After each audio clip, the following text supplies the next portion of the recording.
सबसे पहले ये आपको समझना होगा कि क्या मन और हम दोनों एक एक हैं या अलग अलग हैं। तो मैं आपको बताऊं कि आप और आपका मन दोनों अलग अलग हैं। आप अगर चाह लो कि मैं अपने मन को काबू करूं, या आप चाह लो कि सपोज करो कि मैं इस वाली वीडियोस को पूरा देखना चाहता हूं, बट अगर मन को ये लगा कि ये वाली वीडियो सही नहीं है तो आप कितनी भी कोशिश करोगे, अधिक से अधिक आप 1 मिनट तक इस वाली वीडियोस को देख लोगे। तो कहीं ना कहीं ये क्लियरली डिफरेंट दिख रहा है कि आप और आपका मन ये दोनों लोग अलग अलग हैं।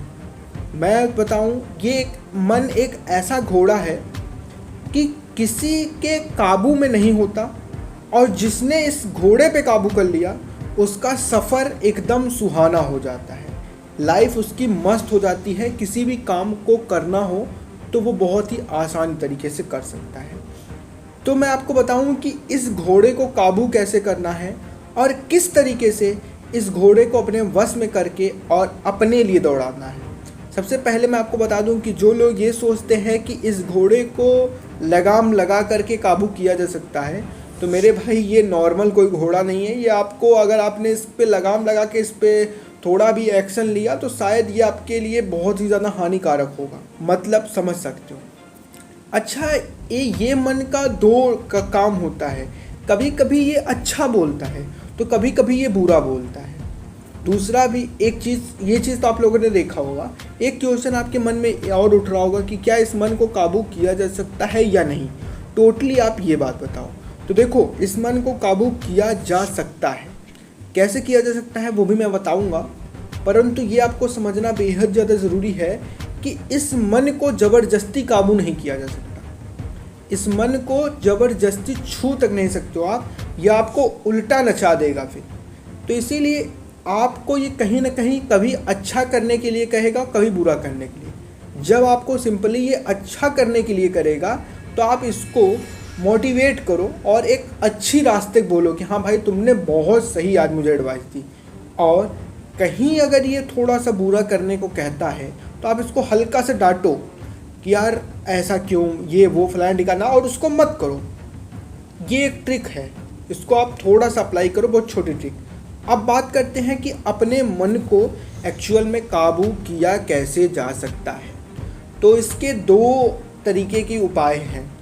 सबसे पहला उपाय, मन को चाल को समझने के लिए आपको पहला जो करना होता है वो अभ्यास है। अभ्यास, कैसा अभ्यास? क्या तीर चलाने वाला अभ्यास तो है नहीं। तो इसमें अभ्यास ये होता है कि कहीं भी, जैसे आज के टाइम पे हमारे ऋषि, पहले के टाइम पे करते थे ज़्यादातर ऋषि मुनि, या आप देखे होंगे कि कई बाबा लोग आते हैं जो बोलते हैं नाम जप करो आंखें मूंद करके। तो बेसिक इसमें प्रक्रिया क्या होती है?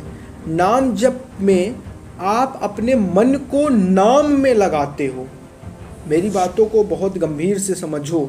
आप अपने मन को नाम में लगाते हो। जैसे प्रैक्टिस वहाँ पे चालू होती है, जैसे आप आंखें मूंदते हो, आपने राम नाम का रट लगाया, राम नाम जप रहे हो।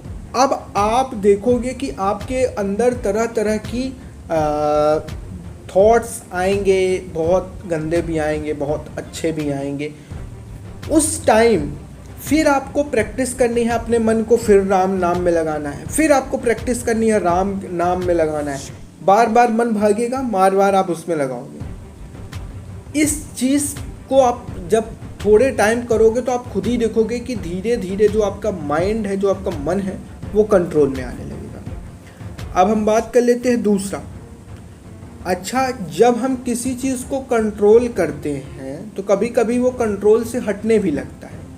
इसमें दूसरा जो उपाय होता है वैरागी। मतलब आप जिस चीज़ को, जैसे हम ये मानते हैं कि हमारा मन बहुत ही ज़्यादा सेक्सुअल चीज़ों में लग रहा था, हमने उसको धीरे धीरे हटाया और मतलब धीरे धीरे प्रैक्टिस करके अपने आप को डांटा, अपने आप समझाया। ठीक, जब हम एक सीढ़ी ऊपर चढ़ चुके हैं, ठीक है, मान लेते हैं कि आज मेरा सेक्सुअल थॉट्स नहीं आए, तो इसका मतलब ये नहीं है कि कल के, देखो मन जब आपको ऊपर ले जाता है तो वो कभी कभी नीचे पकड़ के खींच भी लेता है।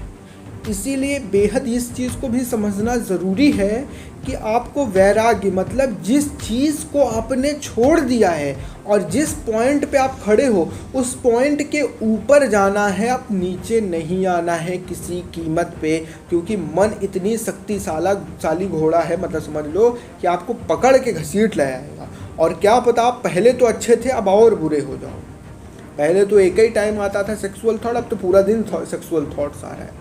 तो देखो ये छोटी सी मेरी नज़र में ये चीज़ था, और आप इसके थ्रू अपने मन को कंट्रोल कर सकते हो और मन की जो चाल है इसको समझ सकते हो। और मैं आपको बताऊं, जिसने मन को काबू कर लिया उसने अपने जीवन में कई तरीके की चीज़ों को हासिल कर लिया, और यहाँ तो यहाँ मरने के बाद भी वो अच्छी गति को पाएगा। इसीलिए मन को थोड़ा काबू कीजिए और अपने आपका जो मन है उसको एक सही डायरेक्शन में या अपने भगवान के नाम में जिसमें आपको सही लगे लगाइए। और उम्मीद करते हैं वीडियो को लाइक कीजिए, चैनल को सब्सक्राइब जरूर कीजिए।